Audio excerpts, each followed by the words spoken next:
We often talk about destiny as this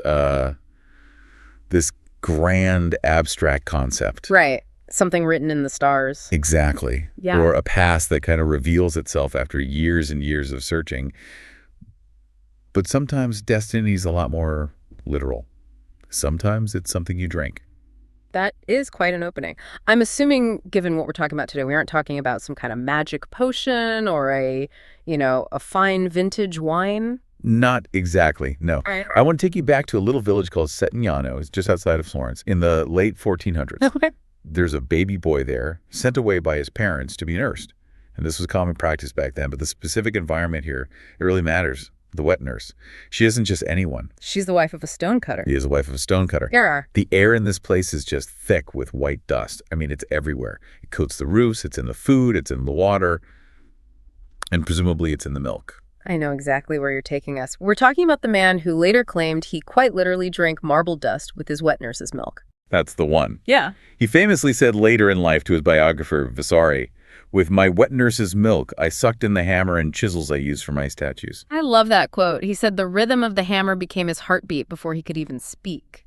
It's incredible. Yeah. Today, we are taking a deep dive into the life of that baby boy, a man who wasn't just an artist, but a force of nature. We are talking about Michelangelo Buonarroti. And honestly, artist feels like too small a word for him, doesn't it? His contemporaries called him Il Divino, the Divine One. The Divine One. And that wasn't just, marketing hyperbole or flattery. They genuinely believed he was touched by God, that he was operating on a plane of existence above pretty much everyone else. But what's fascinating to me is we've gone through this massive stack of sources, biographies, letters, his own poetry, is how messy the reality behind that divinity actually was. That's the mission for this deep dive. We want to bridge that gap. We want to see how a grumpy, insecure, messy human being who held grudges like it was an Olympic sport and lived in squalor despite being filthy, managed to create things that look like they fell out of heaven. It's that tension, right? It is. We're tracking his journey from a banker's son to the creator of the David and the Sistine Chapel, exploring his terribilità, that sense of awe-inspiring power, and the personal struggles hidden away in his poetry. It's the tension between the stone and the soul. That's the thread we are going to pull on today, from the banking failure of his father all the way to the Dome of St. Peter's. So let's unpack this life.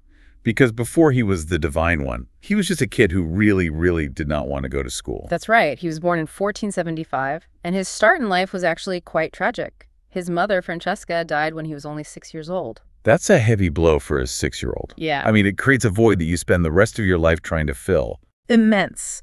And his father, Ludovico. Well, based on the letters and the biographies we have, he wasn't exactly the warm and fuzzy type. No. He was a minor aristocrat, a local magistrate, and he was obsessed with the family name. You have to understand the context here. The Buonarrotis had been bankers. Good ones at one point, but the bank failed. So Ludovico is living in the shadow of past glory. He's trying to reclaim something. Exactly. He was clinging to this idea of nobility with his fingernails. He wanted Michelangelo to be a gentleman, maybe a government official, someone who could restore the family fortune and dignity through a quote-unquote respectable career. And he saw his sons as tools to do that, Yeah. to rebuild the Buonarroti status. He did. And Michelangelo looks at this plan, looks at the grammar books, and says, no, I want to hold a hammer. Which was worse than just not wanting to be a banker. Oh, much worse. Yeah. In his father's eyes, he wanted to be an artist. And we need to clarify something for you listening right now today. If your child says, I want to be a sculptor, you might worry about their income, sure, but you respect the art. Right. It's a respected profession. In the late 15th century, sculpting and painting were often seen as manual labor. It was a trade, it was dirty, it involved stone dust, sweat, paint fumes, and negotiating with shopkeepers. It was not the work of a gentleman. So for a family trying to reclaim their aristocratic status, having a son who wanted to work with his hands was a degradation. It's like telling your dad you want to be a ditch digger when he wants you to be a lawyer. Precisely. It was a source of real shame for Ludovico. But Michelangelo didn't care. I mean, he was stubborn from day one. He would skip his grammar lessons to go draw in the churches. He'd hang around artists' workshops, just soaking up the atmosphere, getting in the way, asking questions. And eventually at 13, he just wore his father down. He did. Ludovico finally, and very begrudgingly, agreed to apprentice him to Domenico Ghirlandaio. And Ghirlandaio wasn't just some random painter. He ran the biggest, most successful workshop in Florence.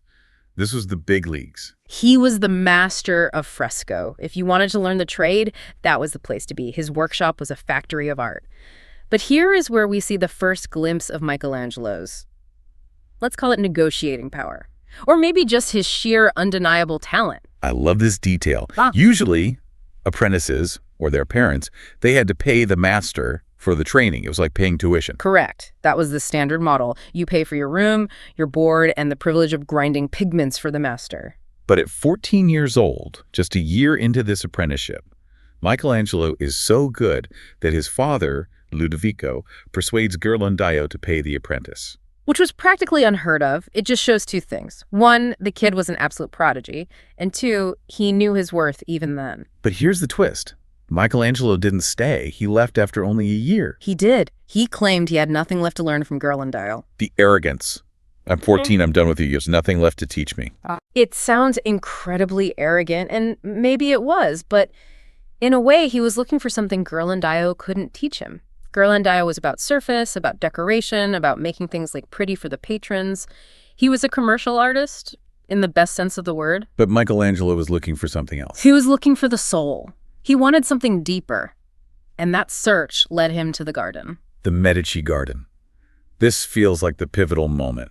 This is where he goes from being a talented kid to being Michelangelo. It is the crucible.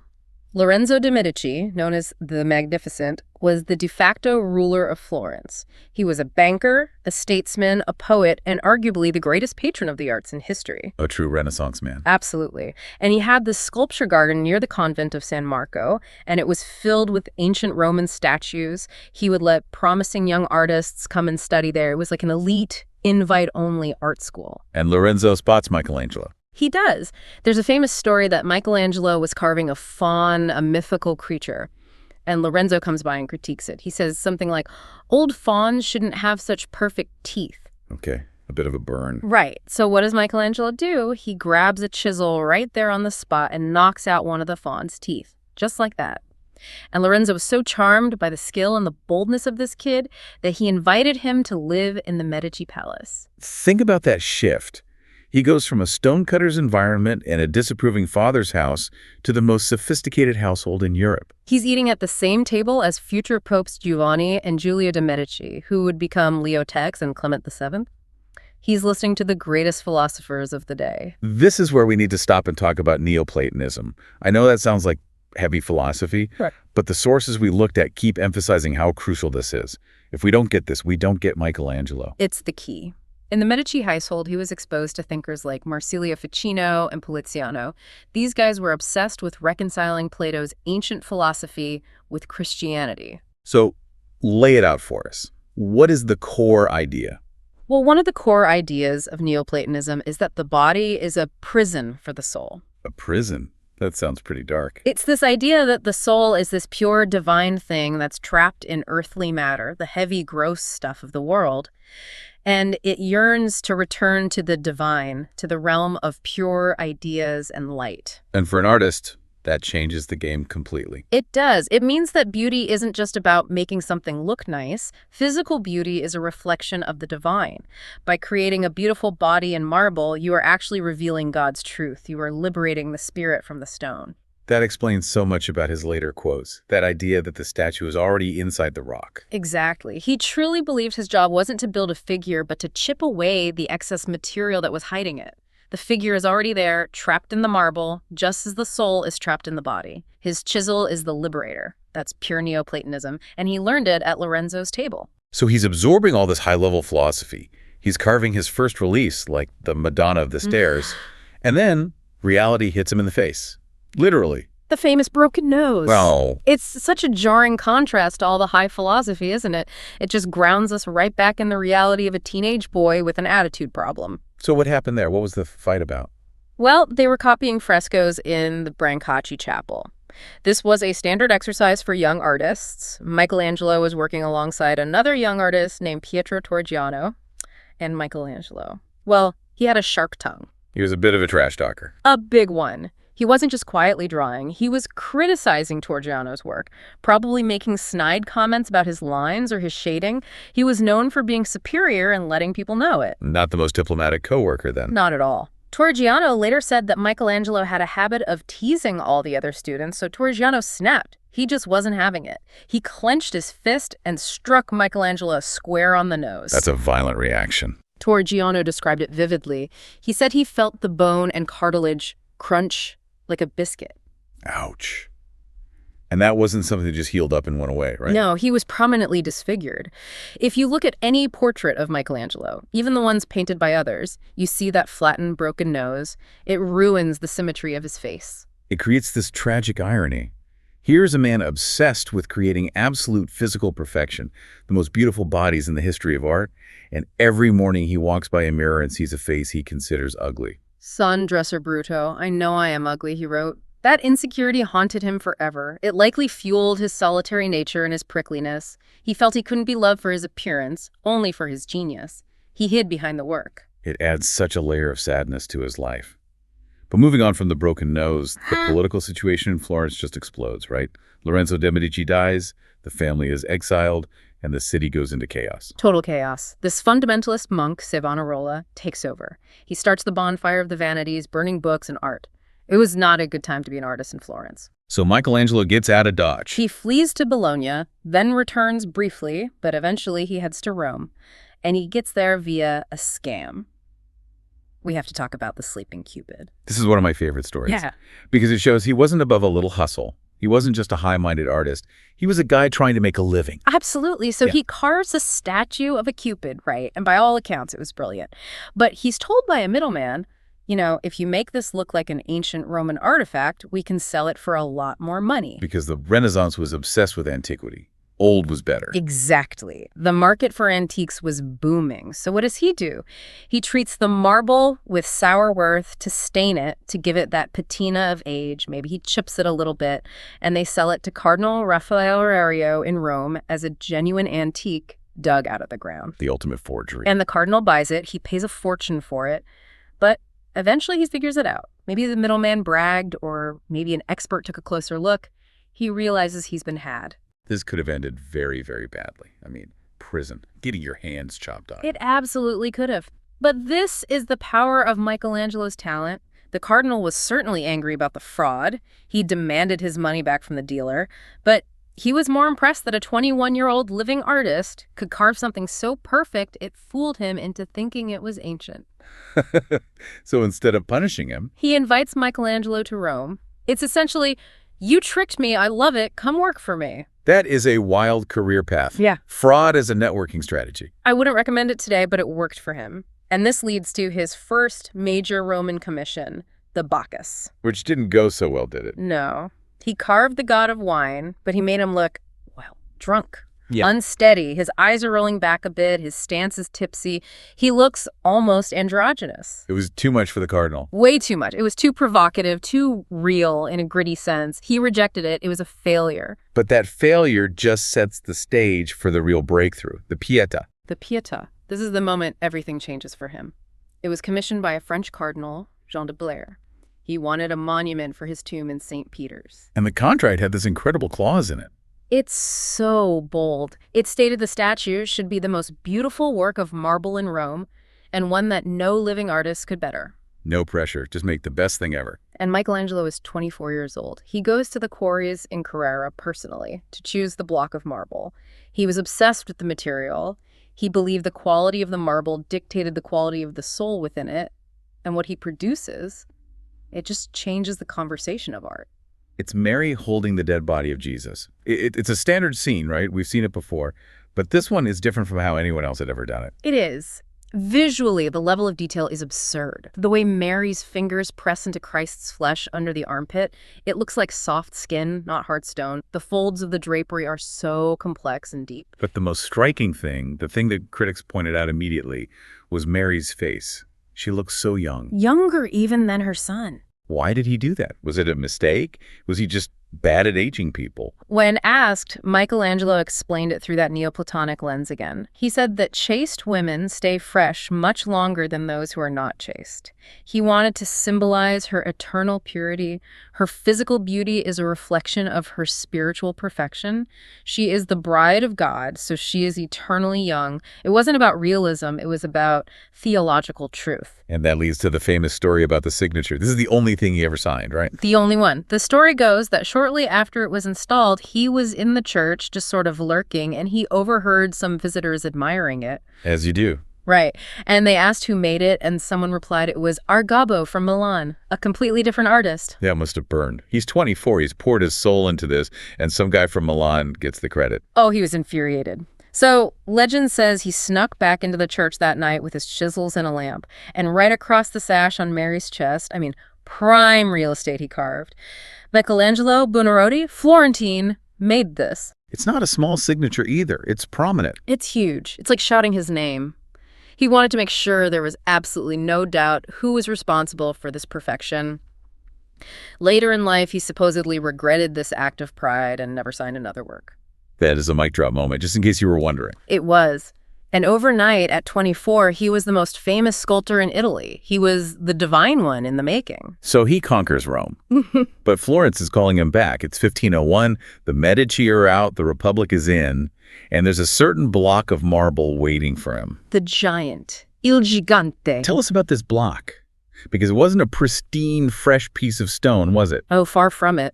This is crucial to understanding the achievement of the David. This was a 19-foot block of Carrara marble that had been quarried 40 years earlier. A sculptor named Agostino di Duccio had started working on it, botched it completely, gouged a huge hole between the legs, and just gave up. So it was already damaged. Badly damaged.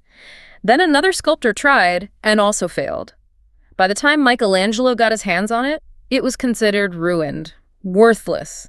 It had been sitting in the cathedral yard, exposed to the rain and wind, for decades. It's like being handed a canvas that someone else has already slashed and being asked to paint a masterpiece. Exactly. And structurally, it was a nightmare. It was tall, but it was very shallow. There wasn't much depth to work with. If you look at the David from the side, he's actually quite slender because Michelangelo didn't have enough stone to make him thicker. But he looked at this trash block and saw David. He worked in secret, right? He didn't want anyone to see it. Total secrecy. He built a shed around it, a wooden enclosure. He didn't want anyone, not the guildmasters, not the public, to see the work in progress. And he worked like a man possessed. He would sleep in his clothes, even his boots. Why? He said he wanted to be ready to work the second he woke up. Didn't want to waste time getting dressed. There's a story that when he finally took his boots off after a long stretch, his skin peeled away with them. That's likely an exaggeration from Mazzari, but it speaks to his intensity. He was wrestling with the stone. He was engaging in a physical, brutal battle to free the figure he saw inside. And when he finally revealed it, we've all seen pictures of the David. It's on magnets, T-shirts, aprons. It's almost become a cliche. But we have to contextualize how different this was for the people of Florence in 1504. It was revolutionary. Completely. Before this, if you looked at Donatello's David or Verrocchio's David, they always showed the aftermath. David is standing there, triumphant, sword in hand, with the severed head of Goliath at his feet. The story is over. The battle is won in those versions. Right, it's a victory pose. But Michelangelo chooses the moment before. The decision. The decision, the tension. Look at his eyes, the furrowed brow, the neck muscles are taut. The veins in his hands are bulging, which, by the way, anatomically, the veins bulge exactly as they would if his arm was hanging down, filled with blood. The realism is terrifying. He's not celebrating, he's calculating. He is staring into the distance, sizing up the enemy. He holds the rock in one hand, the sling casually draped over his other shoulder. It's pure potential energy. It's the terribilità, that terrifying intensity that Michelangelo became known for.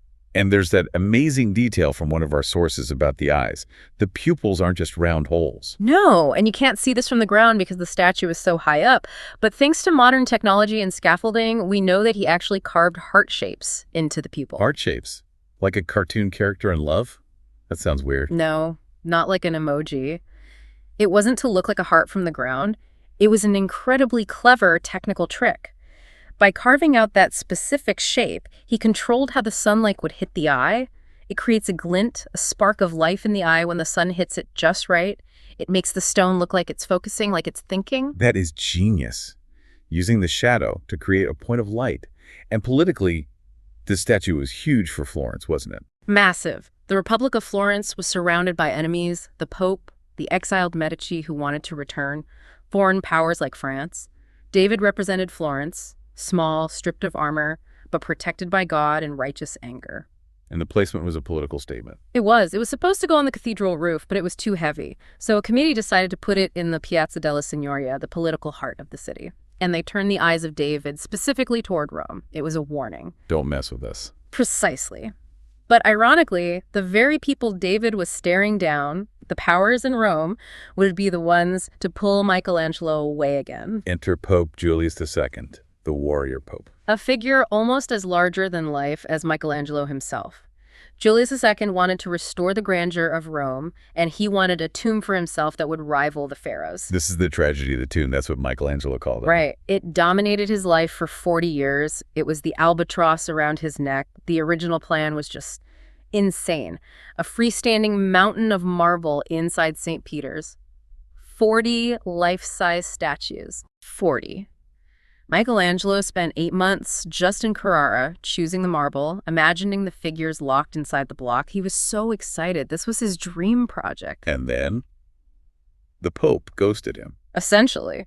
Julius got distracted. He decided it would be better to just tear down and rebuild the entire St. Peter's Basilica instead. He stopped paying Michelangelo for the tomb materials. The money just vanished. And Michelangelo did not take that well. He was furious. He fled Rome. He literally got on a horse and rode out of the city and went back to Florence in a rage. He wrote a letter to the Pope basically saying, if you want me, you can come find me. Talking back to the Pope, that could get you excommunicated. Or worse. It could. But Julius was a strange guy. He respected strength, and he saw a mirror of his own temper in Michelangelo. He eventually lured him back. Not for the tomb, though. He had a new job for him. And this is the job he really didn't want. The one he hated. He wanted him to paint the ceiling of the Sistine Chapel. And Michelangelo's like, I'm a sculptor. He was furious. He was convinced it was a trap. He thought his rival, the architect Bramante, had suggested him for the job specifically so that he would fail. Sabotage. That's what he thought. Michelangelo had barely painted anything since his apprentice days with Ghirlandaio, and certainly not fresco on a curved ceiling 60 feet in the air. He thought he would embarrass himself, lose his reputation, and Bramante would swoop in and look like a genius. But you don't say no to the warrior pope forever. No. So in 1508, he starts. And he hates it. We have to talk about the physical reality of this. I think we have this romantic image of him painting, maybe lying on his back thanks to the movie The Agony and the Ecstasy. But the sources describe it as just torture. It was brutal. And first of all, he stood up. He designed his own scaffolding system that allowed him to stand and paint looking straight up. For 4 years? For 4 years. He wrote a poem about it to a friend, and it's hilarious, but also so painful. He describes his beard turning up toward heaven, his chest crushed like a harpy's, his brush dripping paint onto his face until it looked like a mosaic pavement. There's that great line, I've got a goiter from this strain. Yes. He compares his throat to the cats in Lombardy who get goiters from the bad water. And he ends the poem by saying, I am not in a good place, and I am not a painter. I'm not a painter. While painting the most famous ceiling in the world. And yet, he creates one of the greatest masterpieces in human history. He fired all his assistants because he felt they weren't good enough and did almost all of it himself. 4 years of working with his nose inches from the wet plaster. He had to learn buon fresco painting on wet plaster, which is incredibly unforgiving. If you make a mistake, you have to chip the plaster off the wall and start the whole section over. And the Neoplatonism comes back here, right? Especially in the creation of Adam. It's the centerpiece of the whole thing, God and man reaching out to each other. But notice they aren't touching. There is that tiny, crucial gap between their fingers. Spark gap. It's the electric spark of the soul being transferred from the divine to the human. But it also represents that longing we talked about, the soul yearning for the divine, but separated by that physical gap of the flesh. It's the most recognizable image in art, maybe next to the Mona Lisa. It's iconic. Yeah. But the toll it took on him. He was physically wrecked by the time he finished in 1512. He was. He complained he couldn't read letters unless he held them up above his head for months afterwards because his eyes and neck were so accustomed to looking up. But he had proven he could do anything. Sculptor, painter, poet. Speaking of poet, we should really dive into that side of him. Because if the statues show us his power, the poems show us his heart. Yes, let's do that. I was surprised to learn he wrote over 300 poems. He did. Sonnets, madrigals. And they aren't light, fluffy rhymes, just like his non-finito sculptures, the ones he left unfinished. His poetry feels like he's wrestling with the language. It's dense, it's naughty, it's full of struggle. And a lot of it is about love. Yeah. But not the happy rom-com kind of love. No, it's tormented. To really understand his heart, we have to talk about Tommaso da Cavalieri. Who was he? Michelangelo met him in 1532. Michelangelo was 57 years old. Tommaso was just 23. Big age difference. Huge. Tommaso was a Roman nobleman, incredibly handsome, cultured, refined, and Michelangelo fell completely, utterly, obsessively in love with him. And this wasn't something he kept hidden in a secret diary. Not at all. He wrote a huge sequence of love poems to him. It's actually the first large sequence of poems in a modern language addressed from one man to another. He sent him these incredibly detailed drawings, like the Rape of Ganymede, where an eagle carries a beautiful youth up to heaven. Is there a debate about the nature of this relationship? Was it physical? Always. Historians argue whether it was physically consummated or purely platonic. Given the era and the Neoplatonic ideals, it was often framed as a spiritual love, loving the beautiful soul by admiring the beautiful body. But the emotional intensity is undeniable. In the poems, Michelangelo describes himself as burning, obsessed. He writes, "I feel as lit by fire a cold countenance that burns me from afar." That sounds pretty hot to me. It sounds like passion. It is intense. But then we have the counterpoint to Tommaso. We have Vittoria Colonna. The widow. Yes, she was a poet herself, Marchioness, very devout. She represents good love or spiritual love. She and Michelangelo met later in his life. She had a profound effect on his faith. How so? She was involved in a reform movement within the Catholic Church, the Spirituale. They focused on salvation through personal faith and the mercy of Christ, rather than just rituals or buying indulgences. She pushed Michelangelo away from his obsession with physical beauty and toward a deeper, more personal Christianity. You can see that shift in his later poetry. Absolutely. He Yeah. starts writing about how art has become an idol that distracted him from God. That's heartbreaking. The very thing that made him the divine one, his art becomes the thing he feels guilty about. Exactly. He writes a famous sonnet where he says, "The affectionate fantasy that made art an idol and sovereign to me was laden with error." He felt that his obsession with sculpting the perfect body was a form of vanity, a distraction from the salvation of his soul. He feared he had loved the creation more than the creator. This philosophy, this tension between the stone and the spirit, it connects to that concept you mentioned earlier, non-finito. Yes, the unfinished. If you go to the Accademia in Florence today, before you reach the David, you walk past the prisoners or slaves. These are statues meant for Julius's tomb that he never finished.